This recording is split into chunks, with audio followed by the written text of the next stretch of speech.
Everyone, কেমন আছো সবাই? আশা করি প্রত্যেকে ভালো আছো আর আমিও অনেক ভালো আছি। নিউই বনি শর্ট চ্যানেলে তোমাদের অনেক অনেক স্বাগত। তো আজকে আমি তোমাদের সঙ্গে ছোট্ট একটা মিনি ব্লগ শেয়ার করছি। তো চলো দেখে নাও। ব্লগটা ভালো লাগলে অবশ্যই তোমরা লাইক কমেন্ট করে দিও। এটা কিন্তু আমার ফার্স্ট ব্লগ, তো তোমরা দেখে নাও। এভরিওয়ান, গুড আফটারনুন সবাইকে, হ্যাপি সানডে। আজকে আমি অনেক দিন পরে আসলাম মনেস্ট্রি, শালুগড়া মনেস্ট্রি ঘুরতে। দেখো কত সুন্দর লাগছে ব্যাকগ্রাউন্ডটা, দেখতেই পারছো ভীষণ সুন্দর।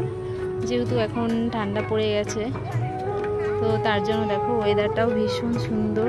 এদিকে সানসেট হচ্ছে, সানসেটটা তো দেখতে ভীষণ ভীষণ ভীষণই ভালো লাগছে, কি বলবো, অসাধারণ জাস্ট, দেখতেই পারছো। আর আজকে যেহেতু সানডে অনেকটাই ভিড়।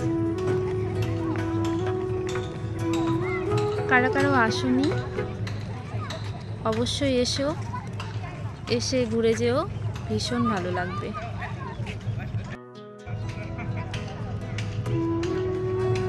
সবচাইতে যেটা বেশি ভালো লাগে এখানকার পরিবেশ কিন্তু ভীষণ সুন্দর। যারা তোমরা শিলিগুড়িতে থাকো তারা তো অবশ্যই দেখেছো, যারা তোমরা দেখোনি তারা একবার এসে ঘুরে যেও, ভীষণ ভালো লাগবে। তো চলো তোমরা দেখে নাও। এই যে মনেস্ট্রি, এটা হলো বুদ্ধিস্ট মন্দির।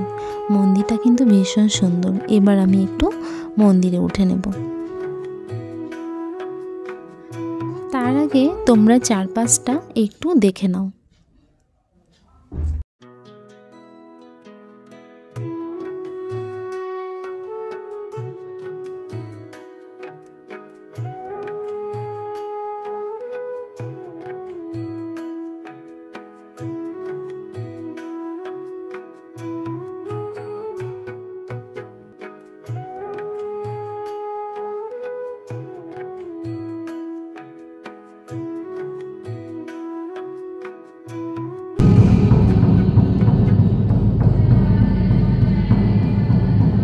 আমি ঢুকে গেলাম মন্দিরের ভেতর। আর তোমরা দেখতেই পারছো এখানে রয়েছে গৌতম বুদ্ধ। প্রথমে আমি গৌতম বুদ্ধ ঠাকুরকে আমি একটু প্রণাম করে নিলাম। ভীষণ সুন্দর। যারা আসোনি তাদেরকে আমি বলছি অবশ্যই এসো, ভীষণ ভালো লাগবে। আর এই মন্দিরের চারপাশটাও কিন্তু ভীষণ সুন্দর।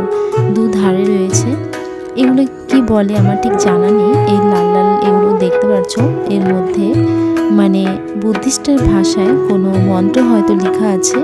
এই মন্ত্রগুলো তারা জপ করে। তো এই দিকে ঘুরতে আমার ভীষণ ভালো লাগে। তো এখানে একটু আমি রিলস বানিয়ে নিলাম।